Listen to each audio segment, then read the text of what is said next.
అందరికీ నమస్కారం. నేను మీ మద్రి రంగసాయి రెడ్డి అడ్వకేట్. ఈరోజు ఒక కీలకమైన వార్తను మనము తెలుసుకునే ప్రయత్నం చేద్దాము.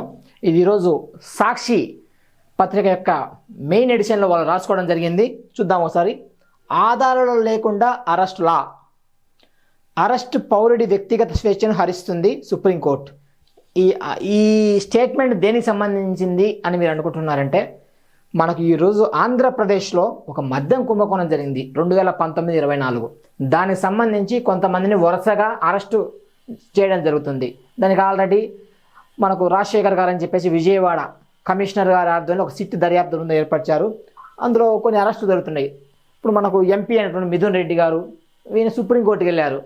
మాకు హైకోర్టు ముందస్తు బెయిల్ ఇవ్వలేదు, దానికి సంబంధించి వెళ్ళారు. దాని సుప్రీంకోర్టు ఏదైతే వ్యాఖ్యలు చేసిందో దాన్ని వీళ్ళకి అనుకూలంగా వీళ్ళు రాసుకున్నారు ఉన్న ఫ్యాక్ట్. మీరు ఇంకోటి ఈనాడు పేపర్ చూస్తే మీరు దానికి అది అటు ఉంటుంది. ఈ రెండు చూస్తేనే సామాన్య పౌరులుగా మనకు అర్థమైద్ది ఏది ఫ్యాక్ట్ ఏది వన్ సైడ్ అని. సో చూద్దాం. ఇప్పుడు వీళ్ళు సాక్షి వాళ్ళు ఏం రాశారో, అరెస్టు పౌరుడి వ్యక్తిగత స్వేచ్ఛను హరిస్తుంది. ఓకే, మంచి మాటే. చూడండి నెక్స్ట్. అరెస్టు అనేది పౌరుడి వ్యక్తిగత స్వేచ్ఛను హరిస్తుంది. అరెస్టు అన్నది వ్యక్తి గౌరవాన్ని, ప్రతిష్టను, సమాజంలో వారి స్థానాన్ని ప్రభావితం చేస్తుంది. అందువల్ల అరెస్టు విషయంలో దర్యాప్తు అధికారి తనకున్న అధికారాన్ని చాలా జాగ్రత్తగా ఉపయోగించాల్సి ఉంటుంది. సుప్రీంకోర్టు ధర్మాసనం. అది పౌరుడి గౌరవం, ప్రతిష్టను ప్రభావితం చేస్తుంది. కేసు పెట్టాం కాబట్టి అరెస్టు చేసి తీరాలన్న ఆలోచన ఎంతమాత్రం సరికాదు. మద్యం కేసులో ప్రభుత్వ యంత్రాంగం తీరుపై సుప్రీం విస్మయం. పోలీసులు తమ విచక్షణాధికారాన్ని జాగ్రత్తగా వాడాలని హితవు. ఎంపీ మిథున్ రెడ్డి ముందస్తు బెయిల్ను కొట్టివేస్తూ హైకోర్టు తీర్పును రద్దు చేసిన సుప్రీం.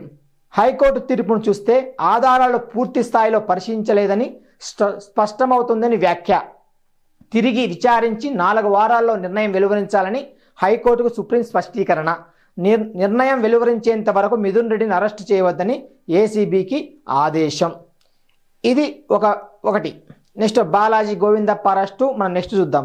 ఇందుకు సంబంధించి మిథున్ రెడ్డి గారు ఎవరైతే ఉన్నారో ఆయన కూడా పోలీసు వారు ఈ సిట్ సంబంధించిన పోలీసు వారు ఆ ఎఫ్ఐఆర్లో ఆయన పేరు కూడా కనబరిచారు. ఆయన కూడా ఆ కేసులో ప్రమేయం ఉందని. నన్ను అరెస్ట్ చేస్తారని ఒక భయంతో, ఒక అనుమానంతో మన మిథున్ రెడ్డి గారు ఆంధ్రప్రదేశ్ హైకోర్టును ఆశ్రయించడం జరిగింది. దేనికోసము? యాంటిసిపేటరీ బెయిల్, ముందస్తు బెయిల్ కోసం.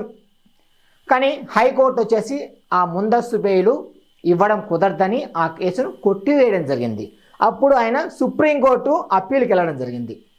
సుప్రీంకోర్టుకి వెళ్ళినప్పుడు ఆయన కొన్ని ఆధారాలు చూపించి ఈ ఆధారాలను హైకోర్టు పరిగణలోకి తీసుకోలేదు కాబట్టి మీరు చూడండి అని చెప్పారు. అప్పుడు సుప్రీంకోర్టు ఏం చెప్పింది? ఈ ఆధారాలు ఇవన్నీ చూపించాల్సింది ముందు హైకోర్టు చూపించండి, మళ్ళీ పునర్విచారణ చేయించండి అని చెప్పేసి హైకోర్టు మళ్ళీ తిప్పి పంపడం జరిగింది. ఈ క్రమంలో 4 వారాల్లో దానికి సంబంధించి చూడండి, తిరిగి విచారణ 4 వారాలు నిర్ణయం వెలువరించిన హైకోర్టు సుప్రీంకోర్టు హైకోర్టుకు చెప్పింది 4 వారాల్లో దాని మీద నిర్ణయం తీసుకోమని. ఇది మిథున్ రెడ్డిని ముందస్తు బెయిల్ ఇవ్వాలా వద్దా? ఈ క్రమంలో పోలీసులు మిథున్ రెడ్డి గారిని అరెస్టు చేయకూడదు. అంటే ఒక రకంగా మిథున్ రెడ్డి గారికి ఈ కేసులో ఈ 4 వారాల పాటు ఉపశమనం దక్కినట్లే అని భావించవచ్చు. ఓకేనా? ఇది ఇక్కడ ఏం చెప్పారు? అరెస్టు పౌరుడి వ్యక్తిగత స్వేచ్ఛను హరిస్తుంది సుప్రీంకోర్టు. సుప్రీంకోర్టు చాలా గొప్పగా చెప్పింది.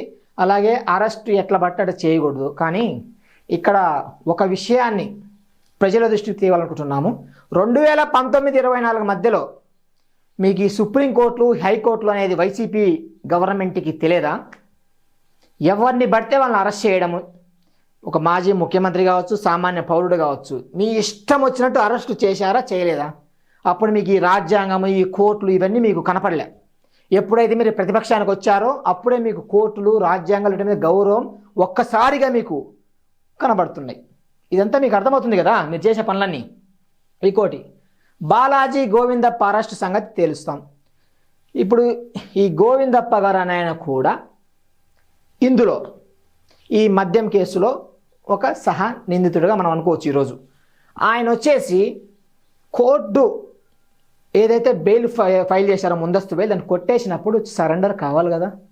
కాకుండా కర్ణాటక తమిళనాడు బార్డర్లో అక్కడ ఉంటే పోలీసులు అరెస్ట్ చేయడం జరిగింది. పోలీసులు విచారణకు పిలిచినా కూడా ఈయన తప్పించుకొని తిరుగుతున్నాడు. సో అలాంటి వ్యక్తిని చట్ట పరిధిలో ఈరోజు పోలీసులు అరెస్టు చేశారు అనే విషయాన్ని మనం గుర్తుపెట్టుకోవాలి. ఇది ఈ వార్తకు సంబంధించిన సారాంశం. Thank you.